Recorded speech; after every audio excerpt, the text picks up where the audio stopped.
Nesse vídeo vou dar continuidade aos princípios do design de permacultura. O 10º princípio de usar e valorizar a diversidade, que eu já comentei também em outros princípios. Se valorizando a diversidade, vão ter novas ideias, novas perspectivas, novas soluções, novos problemas também. Uma pessoa que tem um problema aqui pode ser a mesma pessoa que tem uma solução para um outro problema aqui. E essa pessoa que tem um problema aqui pode ter a solução desse problema aqui. Então é assim que a diversidade se ajuda. A biodiversidade também, como eu já comentei, em agrofloresta é muito importante. A ideia da agrofloresta é usar diferentes espécies de plantas e cada uma delas tem essa função. Esse daqui é o quê? Berimbaú de macaco. Berimbaú de macaco. E esse? Isso aí é um feijão, é pra tirar. Esse é um invasor. Invasor. Esse também. Mas fez sua função. Esse aqui também fez sua função, com certeza. Esse daqui É o brócolis. é o brócolis. Eu acho. Essa é a alface. Alface. Esse é o quiabo. O quiabo. Essa daqui É o cedro. é o cedro. E essa? Não sabemos. Aquela ali é a beterraba, embaixo ali, ó, coxinha. Essa daqui é a beterraba. Esse daqui é o brócolis. Essa daqui é a alface de novo. Nesses espaços aqui tá o rabanete.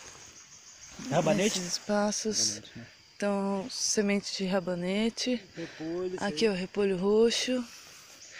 Aqui é... Não é rúcula?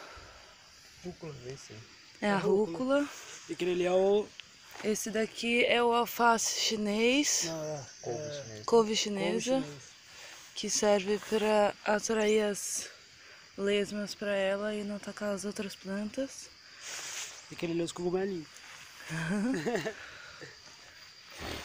E aqui tá plantado as bananeiras, né? E aqui bem no centro tem as bananeiras. Tem 1, 2, 3, 4, 5, 6, 7, 8. 8 bananeiras que vão virar depois essa pequena plantação de floresta aqui. Vai ficar lindo demais. Daqui a uns 4 anos vai ficar tudo alto, lindo.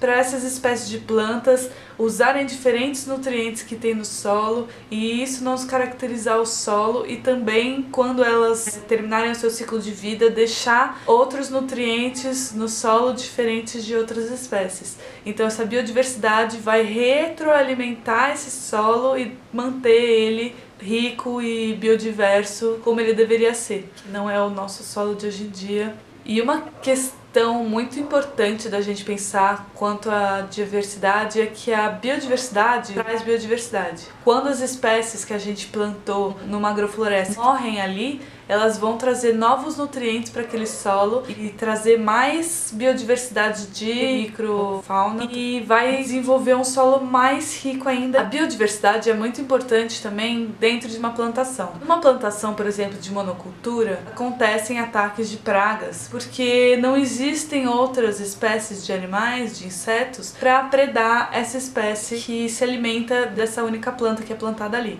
E muitas vezes acontece de não ter o predador dessa praga porque não tem um habitat que ele está acostumado a viver, não tem a planta que ele está acostumado a viver.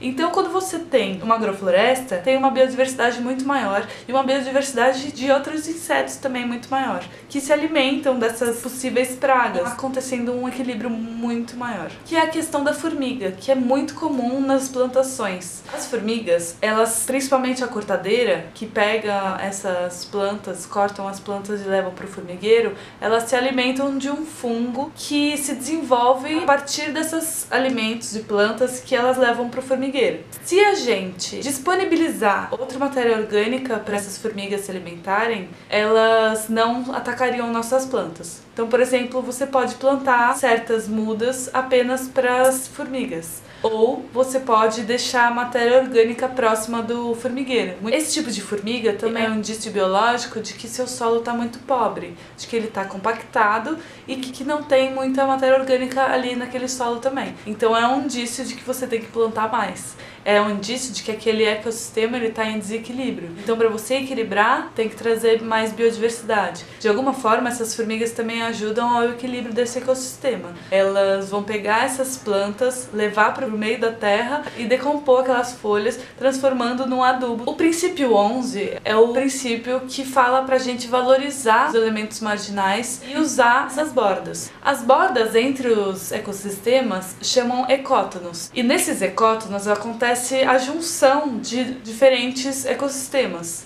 E por causa dessa junção, acontece de ter espécies de ambos ecossistemas que tem apenas naqueles ecótonos também. Então a diversidade é muito maior. E tem também a mesma questão das cidades. E nas periferias, existe até um livro, acho que chama Subúrbia, do David Holmgren, que fala sobre a riqueza cultural que tem nas periferias, né, nos subúrbios das cidades. E na periferia acontece essa mesma coisa de você unir várias bordas de várias cidades diferentes. Então, por isso, é muito mais rico em cultura e diversidades culturais. Aqui na cidade de São Paulo, por exemplo, existe um movimento muito forte de permacultura nas periferias. Várias hortas comunitárias, vários centros mesmo de permacultura, vários coletivos acontecendo. O 12º princípio é o princípio que fala da gente usar e se adaptar às mudanças com criatividade. Então, esse princípio fala sobre resiliência, né? Que a gente consiga se adaptar às novas mudanças de uma maneira simples. Então, a gente observar aquela mudança e observar como a gente pode mudar as nossas atitudes, as nossas ações sobre aquilo. Por exemplo, um lugar que costumava chover muito e está diminuindo a sua incidência de chuvas, né? Por exemplo, na Amazônia. Uma solução para isso é talvez você fazer um manejo melhor do seu terreno.